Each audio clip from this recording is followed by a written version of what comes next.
What is today? Thursday. I love it when I do this on Thursdays because I call Thursdays Thankful Thursday. So today I'm thankful to be here, be alive, and I'm also thankful to have my friend Kevin here. How are you today, Kevin? I'm good. Good, Thank you. good. So super excited to interview Kevin today. For those of you that have not listened to my podcast or YouTube channel yet, my name's Tammy Lynn Connors, which you probably know that. And Hope is it's so big for me. What it is, it's called helping other people evolve. And my mission is just to help others get from a struggle to a strength. So we all go through struggles in our life. I don't care who you are. Someone's been through a struggle. But we a lot of times think we're so alone in that struggle. And we're not. There's so many people out there that go through different struggles.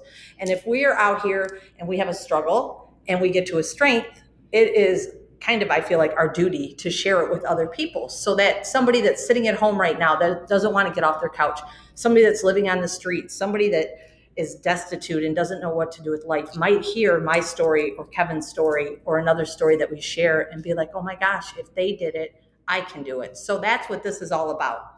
So Kevin, I met him at the diner I work at. Well, I don't work there anymore because I moved, but I do help still. I one day was walking up and I wear this necklace, and it's my Spartan race necklace, and it has my sobriety date on it. And he asked me about it. So I was like, yeah, I'm in recovery. Are you? And he said yes. And so throughout time, it's been about almost 2 years now, I think, that I've worked there.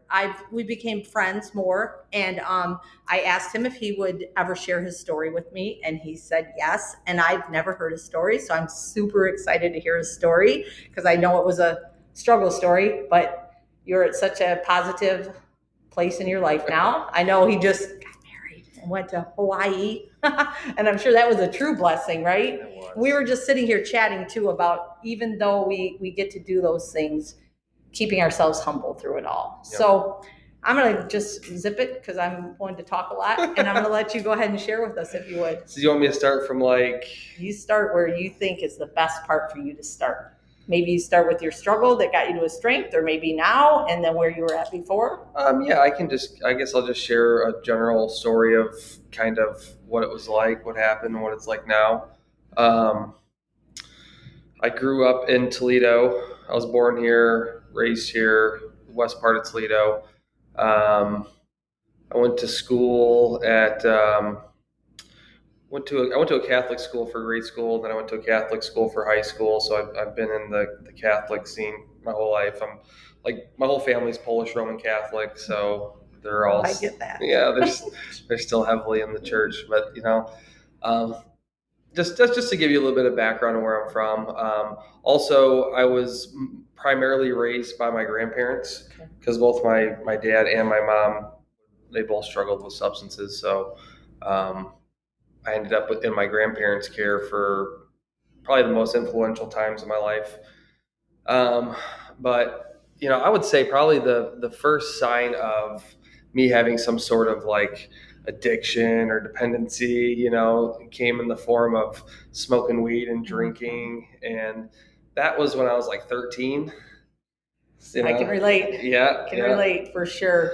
Yeah, hung out with older kids who would, supply it for me, and just that was kind of my scene. I was want to hang out with the older kids, and I got along with them, and I thought that was what we were supposed to do. We were supposed to party, and I remember not liking the taste of beer, but I would still slam them because I loved the effect. I'd like plug my nose and slam them, and I remember doing that when I was 13. That was crazy. But I got through school. I really always had poor grades and poor conduct. I just never wanted to listen. I got kicked out of high school. It was rough for sure. And I would say I probably started using drugs like marijuana and drinking regularly, probably 17.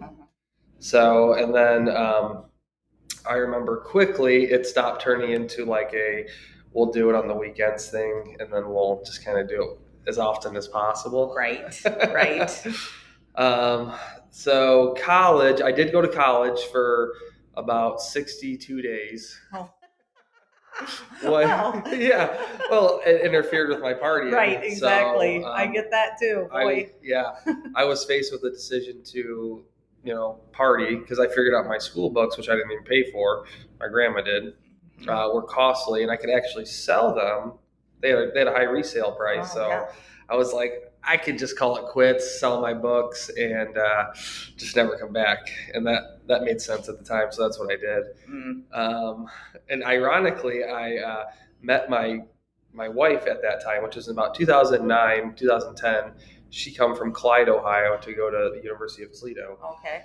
I had friends that went to the university that were like, "Hey, you got to meet these girls from out of town," and blah blah blah. So I did, and we ended up hanging out, and I didn't see her again for a while, but I'll get to that later. She obviously went. She remained in school because she's not like me at all. Not like us maybe. So she remained in school, and I started experiencing with like prescription opiates like Percocets and Vicodin. And I was just talking with a friend the other day. He came from out of town.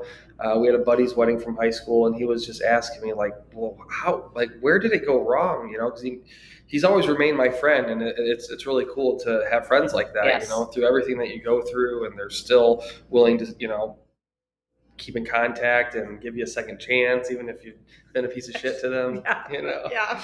So that's when they're real friends. Right, exactly. Yeah. That's when you find your true circle of friends, right? For sure. Yeah. And thankfully he's moving back to the area. He moved to Atlanta, but he was just like, "Where did it go? Like, when did it the switch, flip?" And I was thinking, I remember doing Percocets. I was just taking them orally, and then I snorted an Oxycontin, and I remember I didn't stop doing that until I got arrested. Years later, it turned into it instantly grabbed me, and I was thinking, man, it only took me 30 days to build a physical dependency to where I woke up and was like, oh shit, I need this, and and it was cool to see him kind of just go, oh, that makes sense, you didn't want to do that, it just happened, and I was just telling him how even I was doing the prescription pills for probably 2 years, but just financially speaking, it made more sense to do heroin after I was introduced to it, and he was just like, wow, so that's how it happens. You don't just go do heroin, Right. No, not typically, it just started to make more sense, to it was cheaper and better and whatever. So. Right. And I've heard that before because I had volunteered at a group, and it was younger kids. And I'll never forget, this was probably way before the real epidemic. We knew about it, right? Sure. And those kids were sitting there, and I would hear them say, I'm waiting for them to say their drug of choice, alcohol, weed, right? There's 12, 13, 14-year-old kids. Right. And they're like, doing? Crack, heroin. And I'm like, what? Well, then they explained that it was easier for them to get heroin than it was alcohol. And it was cheaper for them because they could just go on the street corner and get it. They couldn't walk into a store and buy it. I never thought about that. And so that's when it clicked in my head, like, wow. So that the years after I've been, paying more attention to that. So when you said that, that's when you were talking about the physical part of it, I'm sure that a lot of people on here that are in recovery or anything can relate, because that's the way that I was too with my alcoholism. I was like, I'll never be an alcoholic. My dad died of that. There's no way that that's going to be me. And then one day, bam, I was physically addicted to it. Yeah. It wasn't mental anymore. It was the puking and the shakes and all of that. And it's I remember, and I'm sure you did this too. I would look in the mirror and do a shot or whatever, what am I doing? Who am I? Yeah. But at that time, I'm like this. How did I get here? Right. How did I get here? I wasn't going to be this person, you know? So anyways. And I know how to get rid of it immediately. Right. And I'll take care of it tomorrow. I just need to take care of it today, feel good, and then tomorrow never comes. Yes. For me, it did. I mean, it did, but it took a long time. So yeah, I got addicted to heroin and using it intravenously. Because that ended up making more sense financially and just it was just better. Mm-hmm. And it probably took me about a year once I started intravenously using heroin. So from probably 2000 and I would say probably 2009, 2010 to 2014 was the biggest bulk of my years of like where I didn't stop. It was like I had it and didn't stop, stealing from family, friends, whatever I could do to, support it, getting kicked out of my grandparents' house. Um, and then I ended up running out of all the resources, so I turned to burglary. Oh, That's what I did to start. wow. Yeah, ironically, I made a joke one time to my friend, like, we should just break into houses. We're idiots, and I didn't like mean it. And he was like, yeah, we should. And it didn't take much. Right, Again, I was in that state of mind where that made sense. Right. Like, holy shit, that makes perfect sense. We should. And we did, and I got caught for I got caught red-handed breaking into a house, and got arrested. And it was the first time I ever got in any sort of criminal trouble. So I think I spent 6 months in the county jail trying to like get a good plea deal, which we did end up getting. I would be able to go to a treatment center, correctional treatment facility for like 90 days, get out, complete 5-year probation. Because I was young. I was like 18, 19. Graduated from St. Francis. So the judge was like, what the hell happened? Right. What went wrong? Right. And so he gave us a break. So if I completed the treatment facility and 5 years probation, he would do that in lieu of convicting me. Okay. So he would wipe the burglaries and everything off. So I complete that. And the whole time in there, I'm thinking, man, I actually I was 20 because I missed my 21st birthday. And I'm thinking, man, I can't wait to get out and party. Like, Right, right. I just spent 6 months in jail. That was terrible. Oh, well, I'm Billy Badass, and I need a drink. Right. And I did, and it took me probably 2 weeks before I was like, oh, well, I'll do like a Suboxone because it's not heroin. And then it was like 90 days. I started committing more felonies, and it was I stole from the lady who welcomed me into her home when I got out of jail. It was her, it was my friend's family, her and her husband, and they just felt bad for me, and I totally screwed them over, and they pressed charges on me. So I got charged with 2 more felony 5s. So I was definitely getting stuck with those felonies of burglary now, and then I'm definitely getting stuck with the 2 new felonies. So then I violated my probation as well. So they gave me 2 years in prison, and they ran for each case, and they ran them concurrent. So I ended up doing 2 years in prison. Really? Yeah. Wow. Yeah. See, I didn't know this story at all, like I said. So Yeah. this is all like, I'm like going, really? Wow. Can I back up just a little bit? Because I want to say something that I feel in my heart. And everybody has their opinions about everything with addiction and everything, right? What you said to right here when you said you got out, you couldn't wait to have a drink, and it took you about 90 days to be back where you were at. Oh, yeah. I'm a big advocate on that. Like, I have people that I know in my life that are like in recovery from different things, and they're like, yeah, but alcohol wasn't my drug of choice. And I'm like, okay, cocaine wasn't my drug of choice, but I'm not going to go out and start doing lines of cocaine because that wasn't my drug of choice. Right? And I always tell people, because especially with alcohol, and if it's not your drug of choice, I believe that, but I believe that you're an addict. But you start drinking and your mind is not right. And one day you're going to be like, like you just said, I'll just take a Suboxone. It's not heroin. Yep. Right? Yep. So I just wanted to reaffirm, because that's exactly how I feel. And I've seen so many people that have went down that tunnel again because they're like, that's not my drug of choice. And that's why I'm always like, well, that wasn't my drug of choice either, but I'm not going to go do it because I take that chance. Yep. And I feel like I was just talking yesterday. So I've been sober almost 17 and a half years now. So I think about, man, to go back, how horrible that had to be for you, for a feeling of like, because I think about like 17 years, I have a nightmare sometimes, and I wake up going, oh, I just threw 17 and a half years of my life away, right? Yeah, that's scary. So it's scary, but I can't, the mindset of, oh my gosh, I failed myself, and then everybody else that you failed, like you said, the people and all that. So you had 2 years to really think about that, huh? Oh, yeah, for sure. Yeah, for sure. And I was only out for like 90 days. So it was like 6 months. And then 90 days. Oh my gosh, Jesus. But, yeah, it was It was crazy, and I never attributed it to alcohol because it never like became my drug of choice. It was just like I would do it, and every time I drank, I would drink until blackout. It wasn't like let me have a couple. It's like I need to get put down like right now, like if we're drinking, we're drinking. But then quickly, I just always thought it was too much of a chore. Like I had to drink, so like that's why the Suboxone was appealing. And then it honestly didn't take even like a week, and I was already like physically like weirdly dependent and got that weird feeling back. And I was like, screw it. So yeah, there I am, 2 year sentence. And I remember thinking, God, I'm never gonna do drugs again. Like never. Like I'm not. I didn't say I was gonna never drink again. Never doing drugs again. Heroin got me here, blah blah blah. None of my, I never took accountability for any of my actions. It was just, I know heroin's the problem. So heroin and cocaine, I had addiction to both.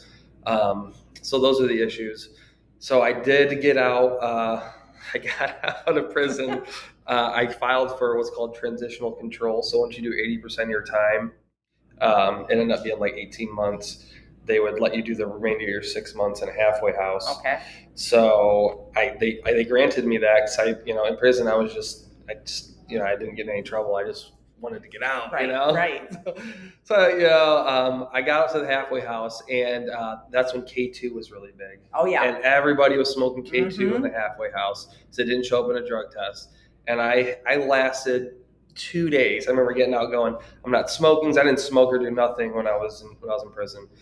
And I was like, I'm not smoking anything. Well, let me back up. When I got out, I was like, when I got to the bus stop, I was like, I'm not even smoking a cigarette. And I'm standing there, and I was wearing the jumpsuit, the gray sweatsuit, and the state shoes that they give you. So I'm sure they see it all the time down in Columbus. And the lady's like, "You want a cigarette?" And I had zero power over it. I go, "Yeah, I do want a cigarette." And everything I just promised myself about a cigarette went right out the window. And I smoked a cigarette, and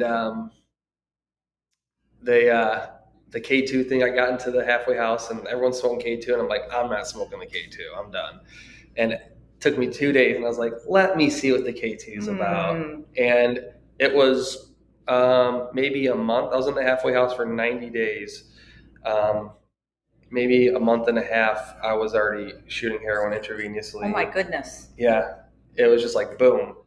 And I violated, and they made me do the remainder of my 90 days back in prison. I ended up going back again for 90 days. And then I got out. I was off of probation, off of parole, all that. All the time was done. But gosh damn it, I was going to drink a beer because I've had enough of this shit. That's right. I don't have a problem with alcohol. And I turned into a 7-day-a-week blackout drinker. Oh, jeez. Nope. It instantly filled the spot of any other substance, and it became my drug of choice. I said, you know what? It wasn't as effective as like, when you start smoking crack or shooting heroin. It's like, I'll have a drink at 5:00 every night, but I'd black out. And then I got to the point where I was waking up like shaking, as you know. Yes. So yeah, I turned into a 7-day-a-week blackout drunk, and, that was after I got out of prison in 2015, 2014. And it took me to get home. I ended up being homeless. Everyone kicked me. No one would let me be there. They're like, no, you're done. You've already said you're sorry too many times. And then that's when I was in 2016. That's when I applied to the Open Door Ministry, which is on Cherry Street. I don't know if you're familiar with it. Yeah. It's a recovery. It's like a halfway house, three-quarter house for men. And they didn't require me to have any money. They didn't require me to have nothing. They just said, we just want you a willingness to get sober. And there was a 12-step based program. And they're like, well, you got to start showing some willingness. I want you to call me. And I'm like sleeping on a friend's couch. And I'm like, hey, you guys got any openings yet? And they're like, yeah, call us back tomorrow. We just want to see if you're going to hang around or not. And then they ended up calling me earlier than I expected. And they're like, come on in. And then instantly I'm like, no, I can't go. And I start thinking crazy shit like, oh, well, maybe one last time. Maybe I'll go, it'll be different, It's never different. That's the insanity, right? It's the insanity. Yeah. So it's never different. It's never different. And that's kind of where I was. I was just like, it's not going to be different. Like, I got nowhere to go. I'm not going back to prison because that's what's coming, And I was breaking into houses again and just didn't get caught for it. I would have been toasted. Yeah. Yeah. Then I went to the open door ministry, and that's where I finally got sober. That's where I just were at my bottom point, and I struck when the iron was hot, I think, Yeah. And so what I share with people that are in recovery or anything actually, like my biggest thing that I remember always is how sick I was. And that's why I like to share my story, because I was sick. I mean, I weighed 85 pounds. My eyes were yellow. My liver was failing. I had pancreatitis. I feel like I had about a month to live. And so when I talk to people, and I'm like, especially when they're just getting clean or sober, because I know the withdrawals from alcohol were horrible, and I've seen people with heroin withdrawals, and it's horrible. Horrible. Now, and both of them are horrible. But especially if they're sick right then, I'm like, remember this moment. Please remember this moment. Don't forget.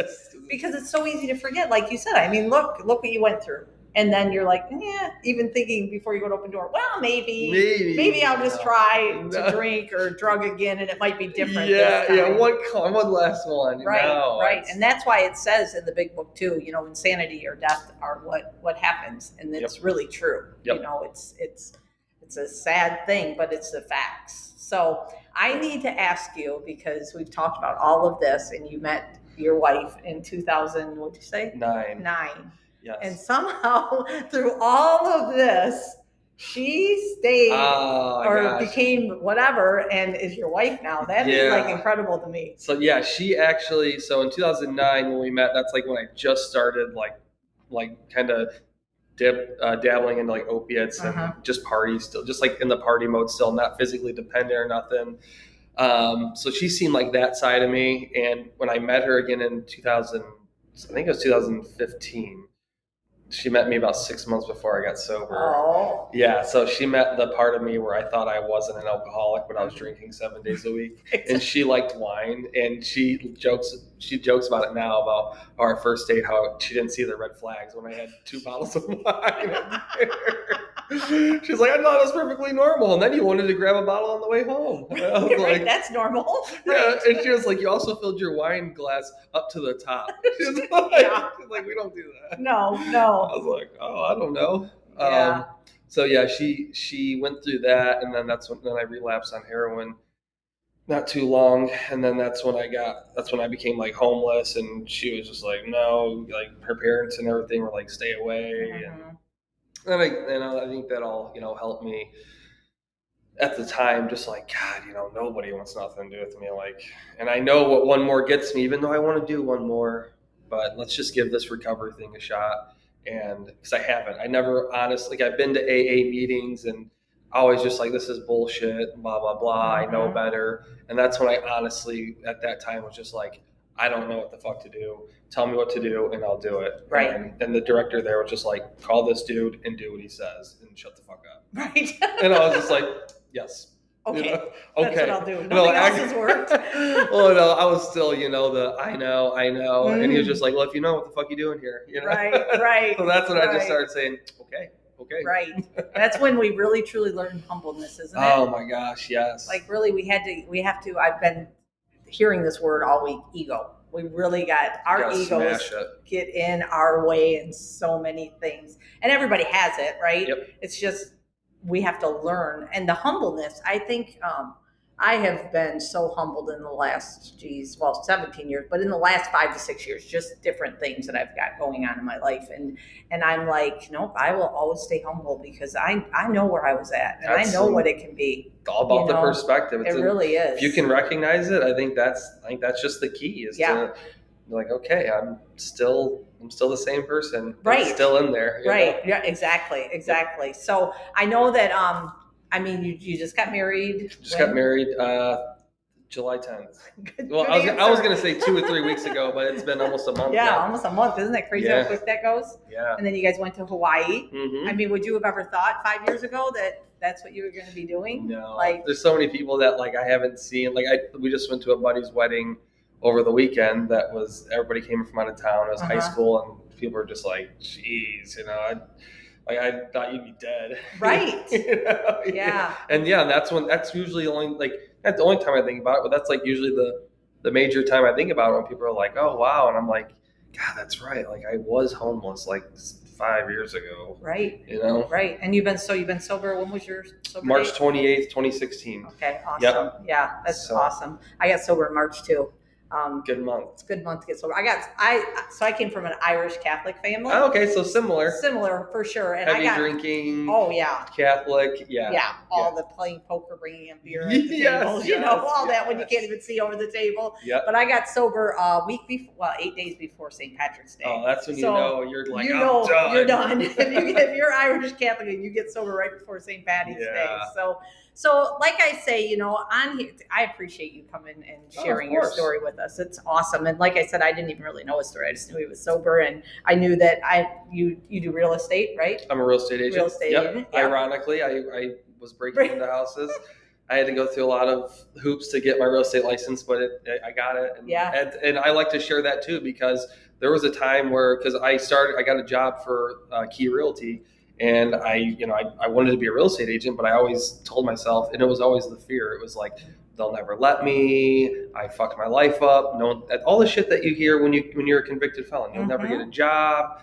And it was $3,000 to take the classes and pay for the licensure and all that stuff. And I said, I spent $3,000 on way dumber shit in my life times 100. Right. Like, I'm just going to take the leap of faith and just do it. And it worked out. Yeah. It worked out. So don't believe that shit, because if I can be a real estate agent, there's options for you. Trust me. Yeah. And that's exactly why I do this.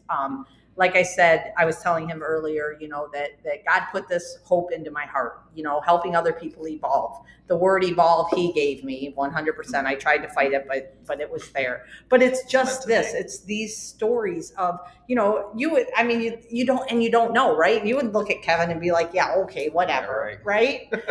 Truthfully, and I know people do that to me too. Like, they're like, oh yeah, I really used to smoke and do drugs and drink and all that. And I'm like, oh yeah, you just didn't know me then, and there's people that do know me that will call me and be like, man, I can't believe how much you changed. I thought you were going to die. And I'm like, I know. I mean, I was blessed to never be homeless because I was a very functioning alcoholic. So I worked in the bar industry, and alcohol is a little more manageable than heroin. It is. And it's funny because my boss, that he owns Sidelines, and I'll call him every once in a while. I'll be like, so I bet your vodka inventory went up after I left because your sales, you weren't using so much vodka anymore. Did you wonder why? I can say that because he did fire me and all that, and we're good friends. But yeah, so you made amends for that. Made amends a long time ago for that. But it's true. Like I was talking to a gentleman that I'm going to be interviewing pretty soon last night, and we just don't know what people are going through in life and who they are.